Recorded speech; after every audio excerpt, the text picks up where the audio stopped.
नमस्कार। हमारा देश और पूरा विश्व आज कोविड-19 की चुनौती का सामना कर रहा है। कोविड-19 अभी ख़त्म नहीं हुआ है। ऐसे में हमारा फ़र्ज़ है कि हम सतर्क रहें। इसलिए जब तक दवाई नहीं तब तक कोई ढिलाई नहीं। कोरोना से बचाव के लिए ज़रूरी है नियमित रूप से हाथ धोना, मास्क पहनना और आपस में उचित दूरी बनाए रखना। याद रखिए, 2 गज दूरी, मास्क है ज़रूरी। खांसी, बुखार या सांस लेने में कठिनाई होने पर हेल्पलाइन नंबर 1075 पर संपर्क करें। Good morning students, welcome to Anjana's class. बच्चों, आज हम पढ़ेंगे आपकी बुक बीहाइव से एक लेसन ट्रूली ब्यूटीफुल माइंड। बच्चों, इस लेसन का फर्स्ट पार्ट हम लास्ट वीक में पढ़ चुके हैं। आज हम जानेंगे आइंस्टीन के बारे में, और आइंस्टीन के बारे में जो हमने लेसन को पढ़ा है उस पर बेस्ड हम कुछ एक्टिविटीज़ को करेंगे। बच्चों, आइंस्टीन को जानने के लिए, अल्बर्ट आइंस्टीन को जानने के लिए मैं उनकी एक फेमस उक्ति का उल्लेख आपसे फिर से करना चाहूँगी कि उन्होंने शिक्षा के विषय में क्या किया। What did he say about education? He said, education is what remains after one has forgotten what one has learned in school. हम जो स्कूल में पढ़ते हैं, विद्यालय में जो हम पढ़ते हैं, और उसको वही शिक्षा नहीं है, क्योंकि हम कुछ चीज़ें पढ़ने के बाद भूल जाते हैं। लेकिन शिक्षा से जुड़े हुए जो मूल्य होते हैं, मानवता के मूल्य होते हैं, जो हम जीवन भर अगर हम याद रखते हैं तो वही वास्तविक शिक्षा है, वही ट्रू एजुकेशन है।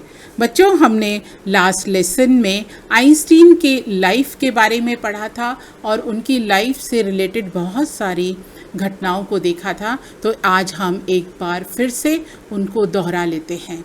बात होती है आइंस्टीन के जन्म से शुरू होती है। तो बच्चों, आइंस्टीन का जन्म हुआ 14 मार्च 1879 एट ऊन इन जर्मनी।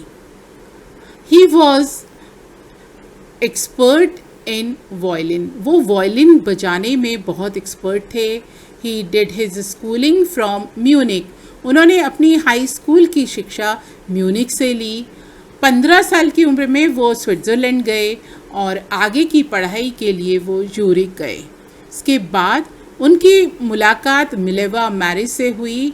21 वर्ष की आयु में उन्होंने ग्रेजुएशन किया और 1902 में उन्हें पहली नौकरी मिली। 1903 में ही गॉट मैरिड। 1903 में उनका विवाह हुआ। 1905 में उन्होंने स्पेशल थ्योरी ऑफ रिलेटिविटी का सिद्धांत प्रतिपादित किया। 1915 में उन्होंने जनरल थ्योरी ऑफ रिलेटिविटी दिया। उनके इन कार्यों के कारण और इन सिद्धांतों के कारण वो पूरे विश्व में चर्चित हो गए और उनको 1919 में नोबेल प्राइज़ से सम्मानित किया गया। समय बीतता गया। 1933 में नाजीज यानी हिटलर जर्मनी में सत्ता में आया और उसका अत्याचार शुरू हुआ। 5 वर्ष पश्चात परमाणु बम या परमाणुवीय विखंडन का सिद्धांत सामने आया और 2 अगस्त 1939 को उन्होंने अमेरिकी राष्ट्रपति रूजवेल्ट को पत्र लिखा। उन्होंने यह पत्र इसलिए लिखा क्योंकि वो उस समय जापान के शहरों को नष्ट करने के एक अपने गुप्त प्रोजेक्ट पर काम कर रहे थे। उन्होंने एक सार्वजनिक संदेश भी यूएनओ के लिए प्रतिपादित किया जिसमें वैश्विक शांति की बात की गई। बच्चों, अल्बर्ट आइंस्टीन एक वैश्विक नागरिक थे और मानवता के पुजारी थे। उनका देहांत 76 वर्ष की आयु में 1955 में हो गया। तो बच्चों, इस तरह से हमने लेसन की जो मेन इवेंट्स थी उनको हमने एक बार और देख लिया। अब हम इसके बाद इस लेसन पे बेस्ड एक्सरसाइजेस को करते हैं। बच्चों, जो ये एक्सरसाइज हम कर रहे हैं इसको नाम दिया गया है सब टाइटलिंग। मतलब जो हम पैराग्राफ पढ़ते हैं और उसको हम एक टाइटल एक नाम दे देते हैं, किस पैराग्राफ में ये बातें कही गई हैं। तो आइंस्टीन की इक्वेशन वाली बात किस पैराग्राफ में की गई? तो वो था पैराग्राफ नंबर 9। अब आप जल्दी से अपनी बुक खोलिए और उसमें देखिए कि हम आगे कौन सी बातें डिस्कस करते हैं। Einstein meets his future wife. आप पेंसिल से नोट करते जाइए कि ये किस पैराग्राफ में है। The making of a violinist, Mileva and Einstein's mother, Pauline के बारे में कब कहाँ बात की गई है। A letter that launch the arms race, और वो उस पत्र के बारे में किस पैराग्राफ में लिखा गया है जो उन्होंने पत्र यूएनओ को लिखा था। A desk drawer full of ideas, इस फ्रेज का इस्तेमाल किस पैराग्राफ में किया गया है। मैरिज एंड डिवोर्स, उनके मैरिज और डिवोर्स के बारे में किस पैराग्राफ में चर्चा की गई है। आंसर्स आर, पैराग्राफ नंबर 9 को हम सॉल्व कर चुके थे। पैराग्राफ नंबर 7 में Einstein meets his future wife. Paragraph number 3 में उनके वॉयलिनिस्ट बनने की कहानी है। पैराग्राफ नंबर 10 में मिलेवा एंड आइंस्टीन की मदर के बारे में बात की गई है। पैराग्राफ नंबर 15 में उन्होंने जो पत्र अमेरिकी प्रेसिडेंट को लिखा था उसके बारे में बात की गई है। पैराग्राफ 8 में उनके जो आइडियाज़ थे उनके बारे में चर्चा की गई है। और लास्ट में पैराग्राफ नंबर 11 में उनकी मैरिज और डिवोर्स के बारे में बात की गई है। इसके बाद हम और एक्सरसाइज देखते हैं। Next question is, who had these opinions about Einstein. Einstein के बारे में ये जो ओपिनियन थी वो किन की थी। लाइक किसी ने कहा था ही वॉज बोरिंग, वो बहुत छोटे थे तो somebody says he was boring, and the answer is his playmates। उनके जो खेलने वाले सहयोगी थे, बच्चे थे, वो कहते थे आइंस्टीन बहुत बोरिंग है। बच्चों, आपको याद होगा कि इस लेसन में जो अपनी वो छोटी बहन को देखते हैं तो वो उसके पैर के बारे में बात करने की बजाय ये कहते हैं इसके व्हील्स कहाँ हैं। यानी वो मैकेनिकल टॉयज से इतने ज़्यादा प्रेरित थे और इतने ज़्यादा इन्वॉल्व थे खिलौनों में कि उनको बहन के पैरों की जगह उनको व्हील्स की याद आई। Question number 2, he was stupid and would never succeed in life. बच्चों, ये वाक्य किसने कहा कि वे बेवकूफ़ थे और जीवन में कभी सफल नहीं होंगे। And the answer is his headmaster, उनके हेडमास्टर ने कहा। नंबर 3, ही वॉज फ्रीक, वो डरे हुए थे, कमज़ोर थे, ये किसने कहा। तो answer is his mother. Next question, explain what the reasons for the following are. इन सब बातों के लिए क्या कारण थे। नंबर 1, पहली बात ये थी कि Einstein leaving the school in Munich for good.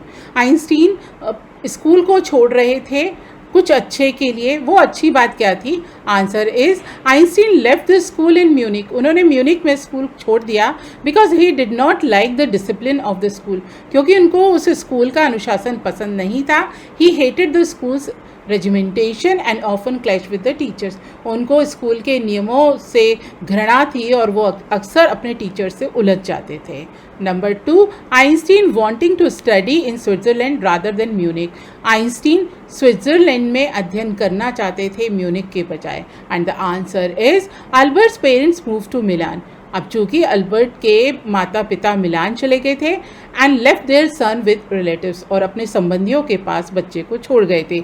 After prolong discussion, लंबी बातचीत के बाद, Einstein got his wish to continue his education in German speaking Switzerland. और काफ़ी लंबी बातचीत के बाद आइंस्टीन ने सोचा कि जर्मन भाषी स्विट्ज़रलैंड में अपनी पढ़ाई की जाए। It was more liberal than Munich, क्योंकि वो म्यूनिक की तुलना में ज़्यादा लिबरल था।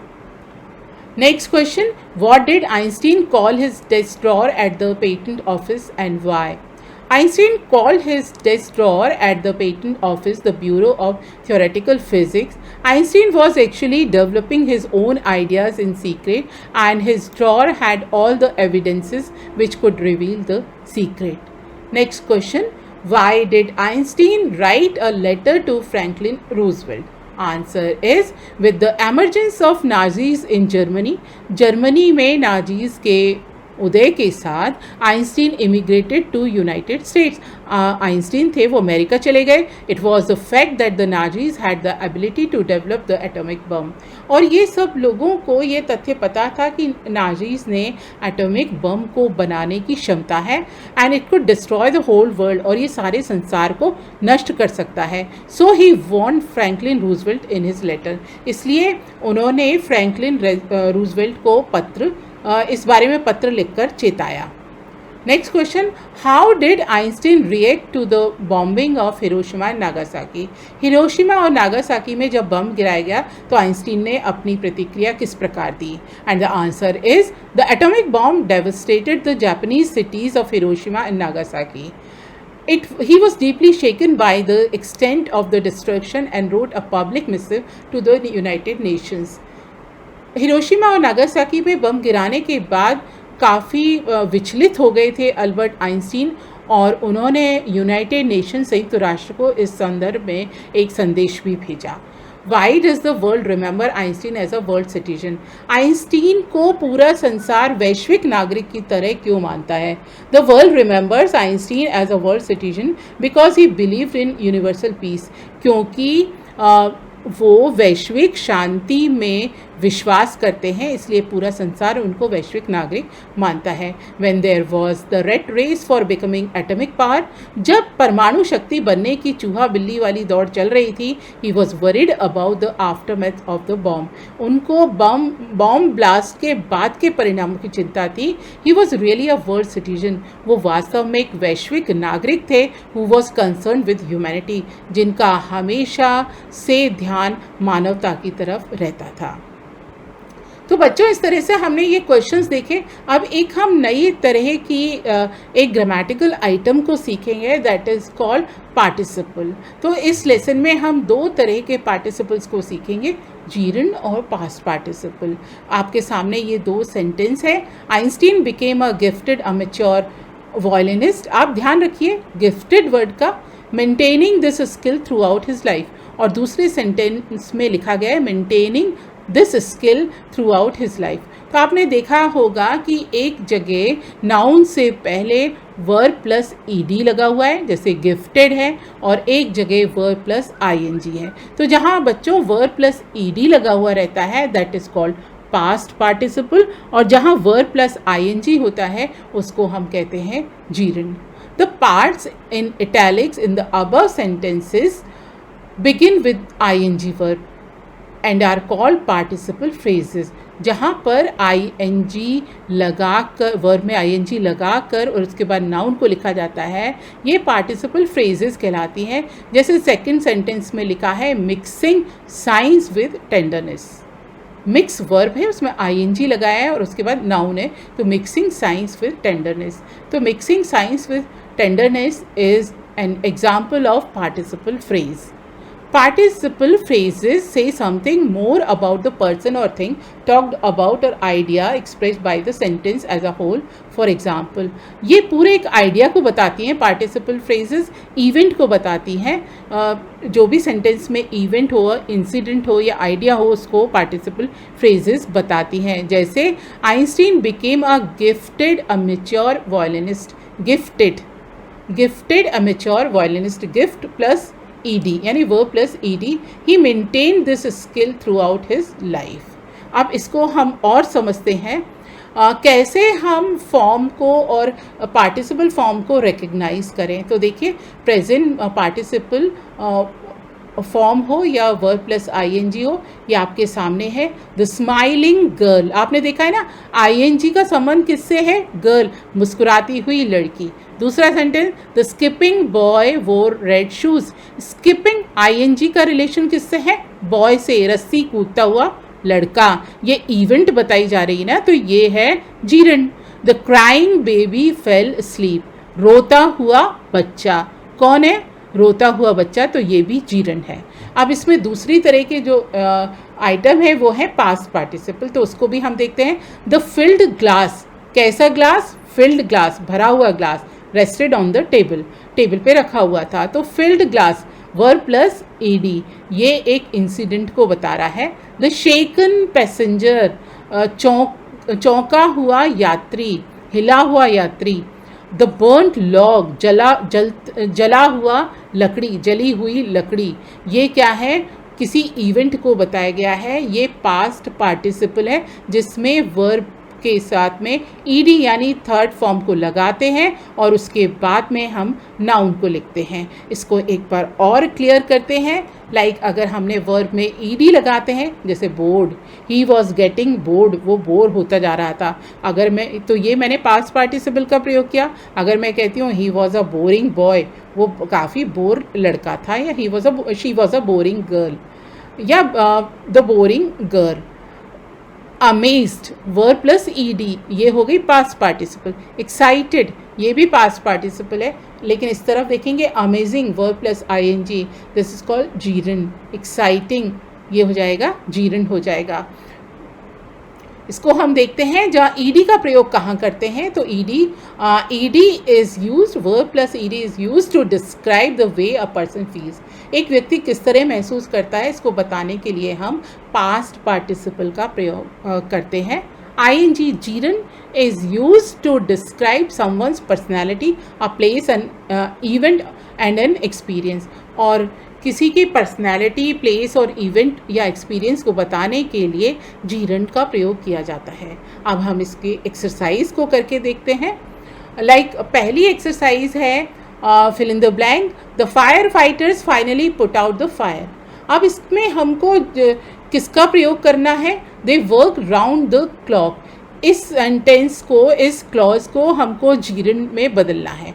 तो हम क्या कर सकते हैं? वी कैन यूज़ आईएनजी, क्योंकि वो उन्होंने कोई काम किया ना, दे वर्क राउंड द क्लॉक, यानी ये कोई घटना है या काम है, तो इसको डिस्क्राइब करने के लिए हम जीरंड का प्रयोग कर सकते हैं। इसमें हम किसको ओमिट करेंगे? दे को हटा देंगे, और जो ईडी है, वर्क में ईडी है, इसको हटा के और इसमें हम आईएनजी लगा देंगे, तो ये बन जाएगा वर्किंग राउंड द क्लॉक। अब हमने इसको जीरंड में चेंज कर लिया, and the answer will be working round the clock, comma, the fire fighters finally put out the fire. तो यहाँ पर हमने जीरंड का इस्तेमाल किया है एज अ पार्टिसिपल। तो बच्चों, आपको जीरंड से पार्टिसिपल बनाना आ गया होगा। अब देखिए एक और एक्सरसाइज करते हैं।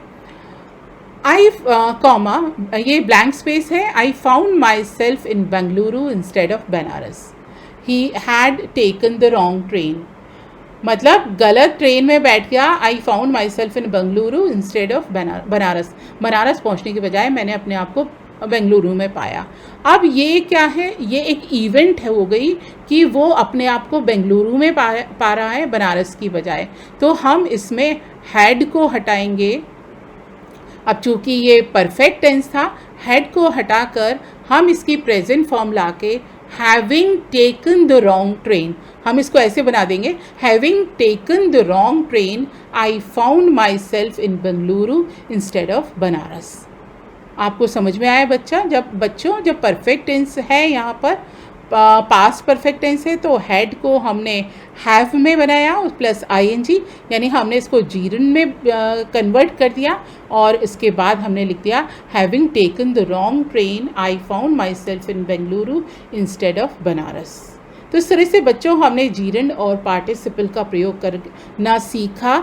जीरंड एज अ पार्टिसिपल का प्रयोग करना सीखा और पास्ट पार्टिसिपल का प्रयोग करना सीखा। अब हम देखते हैं इन पर बेस्ड एक्सरसाइज। ये आपके सामने कुछ एक्सरसाइज दी गई हैं। इन सेंटेंसेस को हमको सूटेबल पार्टिसिपल क्लॉज की मदद से भरना है।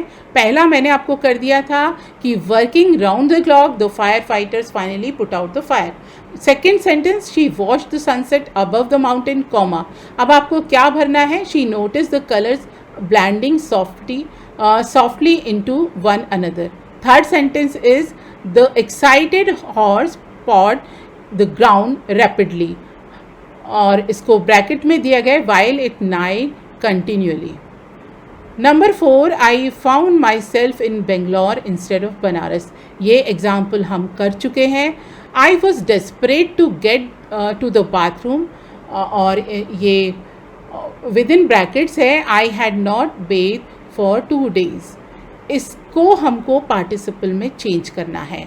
The stone steps blank space needed to be replaced, they were worn down. इस जो ब्रैकेट में जो सेंटेंस लिखा गया है इसको हमें पार्टिसिपल में चेंज करना है. The actor receive hundreds of letters from his friends. Blank space they ask him to send them his photograph. ये जो ब्रैकेट में जो सेंटेंस लिखा है इसे हमें पार्टिसिपल में चेंज करना है. And the answers are working round the clock the fire fighters finally put out the fire. Working round the clock the fire fighters finally put out the fire. इसमें working round the clock ये gerund है. Noticing the colours blending softly into one another. Noticing the colours blending softly ये है gerund. She watch the sunset above the mountain.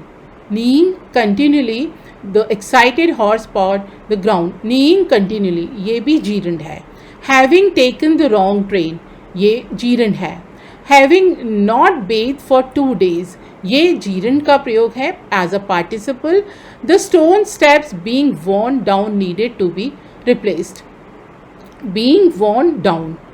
The actor received hundreds of letters from his fan asking him to send them his photograph. Asking them to send his photograph ये participle form है. अब इस तरह से बच्चों हमने आज जीरेंड और पास्ट पार्टिसिपल का प्रयोग देखा. अब एक और एक्सरसाइज है उसको हम कर लेते हैं. ये बच्चों आपके सामने है कुछ सेंटेंस है इस स्टोरी से. अब आपको इसमें कुछ वर्ड दिए गए हैं आपको करेक्ट मीनिंग को लिखना है. फर्स्ट सेंटेंस है a few years later the marriage faltered. Faltered means failed. Einstein was constantly at odds with the people at the university. अब इसका आंसर क्या होगा? इसका आंसर होगा इन डिसएग्रीमेंट. आंसर क्या हो जाएगा? इन disagreement. The newspaper proclaimed his work as a scientific revolution. Proclaim के लिए हम अदर वर्ड्स कौन सा यूज़ कर सकते हैं? Declared. तो बच्चों ये सिनोनिम का प्रयोग हो रहा है यहाँ पर declared. Einstein got ever more involved in politics, agitating for an end to the arms build-up. Agitating for an end. वो क्या कर रहे थे? वो कैंपेनिंग कर रहे थे पूरे समय जिससे कि हथियारों की दौड़ समाप्त हो. प्रचार करना. At the age of 15, Einstein felt so stifled that he left the school for good. इसका आंसर स्टिफल का मीनिंग क्या है बच्चों? Permanent. For his benefit for a short time. तो the answer is permanently. Next है 5 years later the discovery of nuclear fission in Berlin had American physicist in an uproar. Uproar means in a state of commotion, full of criticism, in a desperate state. And the answer is in a state of commotion. And the last question is, science wasn't the only thing that appealed to the dashing young man with the walrus mustache. Appealed का meaning क्या है इसमें? Interested, challenged और worried. And the answer is interested. Walrus moustache हमने देखा था last lesson में. Walrus moustache कैसी होती हैं? एकदम थिक मुस्टेच. तो इस तरह से बच्चों हमने इस लेसन को पढ़ा. अब हम इस लेसन को कंक्लूड करते हैं और मैं आपको फिर से याद दिलाना चाहूँगी अल्बर्ट आइंस्टीन के उस फेमस कोटेशन को that he said about education. तो before I end this lesson I want you to read this quote again. Education is what remains after one has forgotten what one has learned in school. Thank you very much.